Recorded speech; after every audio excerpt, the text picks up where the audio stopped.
Hello नमस्कार दोस्तों, मैं दीपक तिवारी कौटिल्य बलरामपुर के ऑफिशियल यूट्यूब चैनल पे आपका स्वागत करता हूं।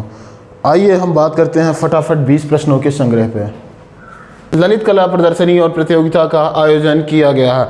तो दोस्तों इसका सही आंसर आपका होगा दुबई। फिर अगला प्रश्न है आपका, इंग्लैंड की एक काउंसिल ने किसको ब्राइटन का नया मेयर नियुक्त किया है या चुना है? तो आपका पहला ऑप्शन है Mohammad Asaduzzaman, B option Mohammad Abdul Razzaq, C option Mohammad Sabir और डी ऑप्शन आपका एम रफ़ीकुर। तो दोस्तों इसका सही आंसर जो है आपका वो मोहम्मद असदुजम्मा है। फिर बात करते हैं अगले प्रश्न पे, कौन माउंट एवरेस्ट पर चढ़ने वाली सबसे उम्र दराज भारतीय महिला बनी है? दोस्तों आपका पहला ऑप्शन है ज्योति आत्रेय, रीना आत्रेय, रिंकी सुखदेव और पल्लवी शर्मा। तो दोस्तों जैसा कि हम सबको पता है कि 55 वर्षीय ज्योति आत्रेय हैं, इसका सही आंसर है। ठीक है, फिर बात करते हैं, जापान के कोबे में विश्व पैरा एथलेटिक्स चैंपियनशिप में किसने हाई जंप में रजत पदक जीता है? आपका पहला ऑप्शन है राहुल सक्सेना, राहुल कुमार, निषाद कुमार और डी ऑप्शन है आपका अमित पंघल। दोस्तों इसका सही आंसर होगा आपका निषाद कुमार। फिर बात करते हैं अगले प्रश्न पे, नए संसद भवन का निर्माण किस कंपनी ने किया है? दोस्तों आप सब जानते हैं कि नए संसद का जो नींव रखा गया था वो आपका 2020 में नरेंद्र मोदी जी द्वारा रखा गया था। इसका पहला ऑप्शन है आपका Tata project limited, B option है पुंजलाड लिमिटेड, सी ऑप्शन है आपका लार्सन एंड ट्रूबो और D option Hindustan construction company.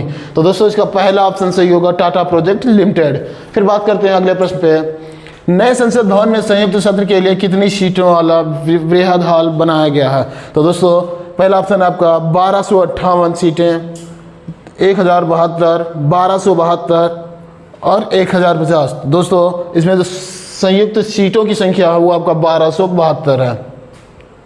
फिर बात करते हैं अगले प्रश्न पे, नए संसद भवन का निर्माण किस परियोजना के तहत किया गया है? आपका पहला ऑप्शन है स्टार्टअप इंडिया पुनर्विकास योजना, दूसरा प्रधानमंत्री वय वंदना योजना, अगला है सेंट्रल विस्टा पुनर्विकास योजना और लास्ट ऑप्शन है आपका मेक इन इंडिया पुनर्विकास योजना।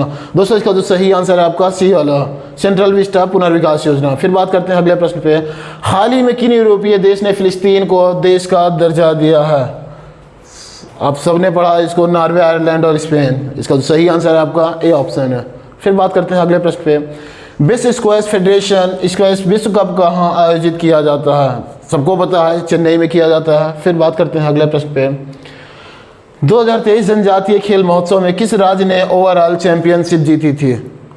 2023 की बात की जा रही है यहाँ दोस्तों। तो ये आप सब ने पढ़ा था, इसको जानते भी होंगे। अगर आपको आंसर पता है तो इसका आंसर आप लोग कमेंट बॉक्स में ज़रूर पिन कीजिएगा, इसका आंसर आप खुद से देंगे।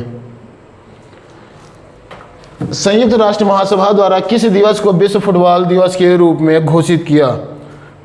ए ऑप्शन है आपका 24 मई, बी ऑप्शन है 25 मई, सी ऑप्शन है 26 मई और डी ऑप्शन है आपका 27 मई। तो इसका जो सही आंसर है वो आपका 25 मई है। फिर बात करते हैं अगले प्रश्न पे, जीएसटी अपीलीय न्यायाधिकरण जीएसटी के पहले अध्यक्ष कौन हैं?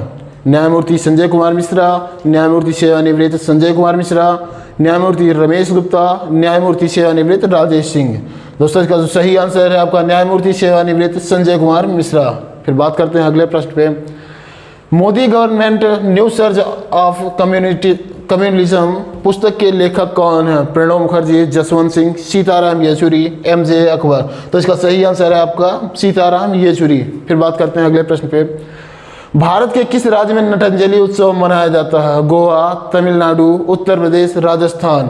तो इसका सही आंसर होगा आपका तमिलनाडु। फिर बात करते हैं अगले प्रश्न पे, निम्नलिखित में से कौन सा मानक साधन है जिसके द्वारा भारत में चुनाव कराया जाता है? चुनाव का माहौल भी चल रहा है तो इसके बारे में आप लोगों को अच्छे से पता होगा कि इलेक्ट्रॉनिक वोटिंग मशीन ईवीएम द्वारा। ठीक है, फिर बात करते हैं, गिद्धा नृत्य शैली किस राज्य से संबंधित है? तो गिद्धा पंजाब, जो कि सही आंसर है, इसका सबको पता होगा। फिर बात करते हैं अगले प्रश्न पे, भवई किस भारतीय राज्य की पारंपरिक नाट्य शैली है? गुजरात, नागालैंड, तमिलनाडु, कर्नाटक। तो इसका सही आंसर है आपका गुजरात। फिर बात करते हैं अगले प्रश्न पे, पूर्वी रेलवे जोन का मुख्यालय किस शहर में स्थित है? कोलकाता, मालेगांव, भुवनेश्वर, दुर्गापुर। तो इसका जो सही आंसर है आपका कोलकाता। फिर बात करते हैं अगले प्रश्न पे, ऐरावतेश्वर मंदिर भारत के किस राज्य में स्थित है? तमिलनाडु, पश्चिम बंगाल, राजस्थान, तेलंगाना। तो आपका सही आंसर है तमिलनाडु। फिर बात करते हैं अगले प्रश्न पे। द ग्रेट इंडियन नावल पुस्तक के लेखक कौन है? अरुण शौरी, किरण बेदी, शशि थरूर, के नटवर सिंह। तो आप सबको पता है कि इसका सही आंसर जो है वो आपका सी ऑप्शन है, शशि थरूर। ये सबसे लेटेस्ट क्वेश्चन है आपका।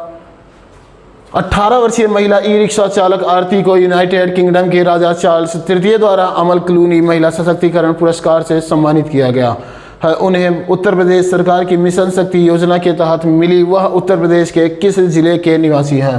तो दोस्तों आपका पहला ऑप्शन है गोंडा, बहराइच, कानपुर, श्रावस्ती। आप सबको पता है अभी कल की ही बात है, तो इसका सही आंसर है आपका बहराइच। ठीक है, तो आज के लिए बस इतना ही। आगे का फिर मिलते हैं अगली वीडियो में। बहुत बहुत धन्यवाद।